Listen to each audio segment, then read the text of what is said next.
सकती हूँ। कभी प्रियंका गांधी ने यूपी के चुनाव में ये बयान बड़ा जोरों शोरों से दिया था और इस पर खूब चर्चा की थी। मैं अपोजिशन को नारी शक्ति कभी भी माफ नहीं करेगी, उनका कभी भला नहीं होगा।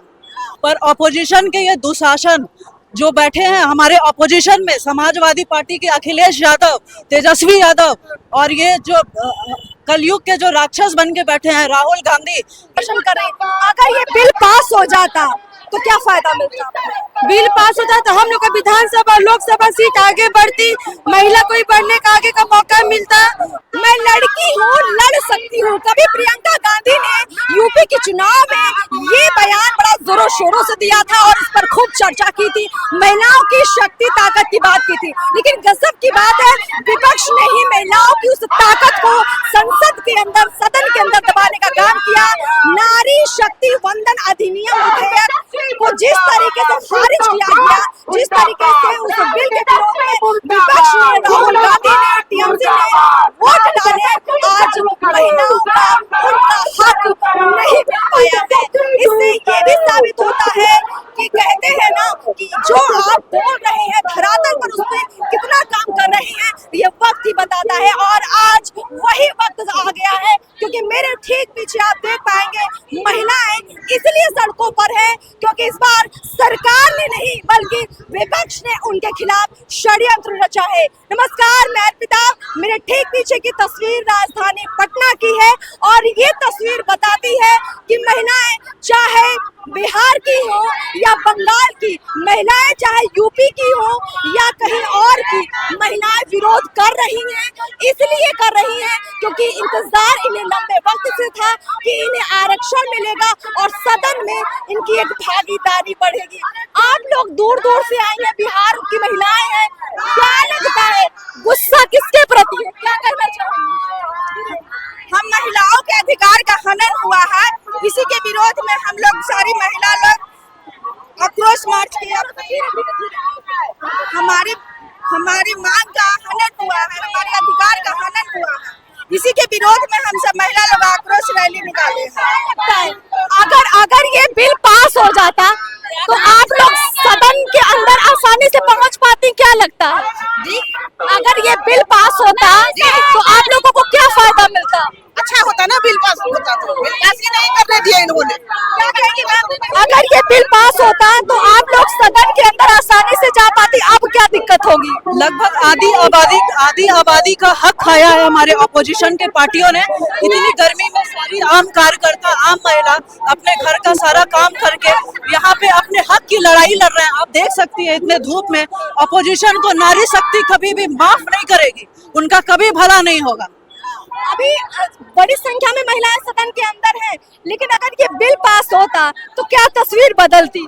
देखिए, हमारे आदरणीय नरेंद्र मोदी जी ने आम महिलाओं के बारे में आज़ादी के 70 साल के बाद भी इतना सोचा, उसके लिए उनको तहे दिल से बहुत बहुत शुक्रिया हम नारी शक्ति के लिए।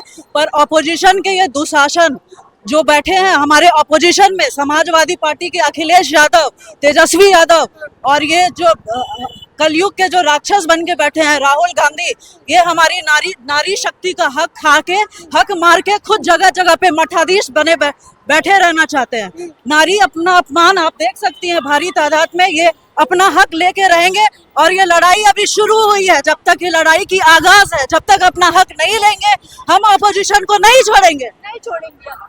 अब बहुत सारे लोग ये भी कह रहे हैं कि अगर बीजेपी को महिलाओं की इतनी चिंता है तो महिलाओं को ज्यादा संख्या में वो क्यों नहीं टिकट दे देती है, इस आरक्षण की जरूरत क्या है? नहीं, हर चीज को एक सिस्टमेटिक ढंग से होना चाहिए। ऐसा नहीं है कि आरक्षण की क्या जरूरत है, जरूरत हर चीज का है, हर चीज का एक नियम बनता है।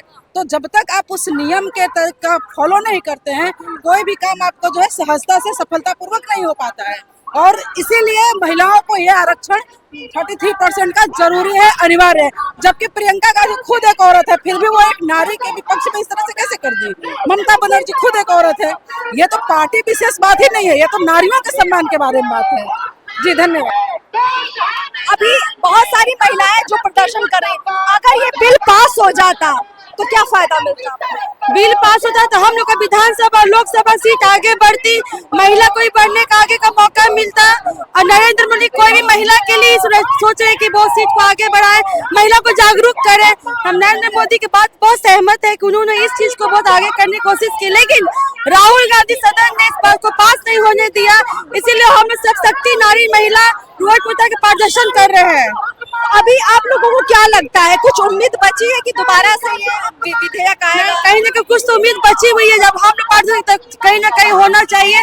राहुल गांधी का हार जीत है, ये हम लोग मान के चल रहे हैं। वो लोग तो सदन में काफी ज्यादा जोरों शोरों से कह रहे थे कि ये तो हमारी जीत है, नरेंद्र मोदी संविधान को बदलने जा रहे थे, हमने उसे रोक लिया है। नहीं, ये गलत बात है, इसको हम नहीं मान सकते हैं। जो हम लोग महिला लोग एकत्रित में सभी देश के, या दिल्ली हो, बिहार हो, या कहीं भी सब महिला एकत्रित होकर हम लोग आह्वान कर रहे, इस चीज को होना चाहिए, लागू जरूर होना चाहिए। ये विधेयक जो अभी लागू हो रहा था, ये बताइए जरा, ये जो संख्या है सदन में वो बढ़ने वाली थी? हाँ, ये बढ़ने वाली थी। बहुत बहुत शुक्रिया हमसे बातचीत करने के लिए। तो यहाँ पे बड़ी संख्या में महिलाओं ने कहीं ना कहीं ये बताने का प्रयास किया है कि सदन के अंदर उनकी मौजूदगी उनके भविष्य को मजबूत करती। महिलाओं के तौर तरीके से भी देश चलता। देश में अभी भी महिलाएं अच्छा खासा प्रतिनिधित्व करती है, लेकिन अभी बहुत ज्यादा जरूरत है कि महिलाएं सदन तक और संख्या में पहुंचे, और इसके लिए इस विधेयक का पास होना जरूरी था, जिसे विपक्ष ने रोक दिया। इसीलिए ये महिलाओं का संघर्ष जारी है।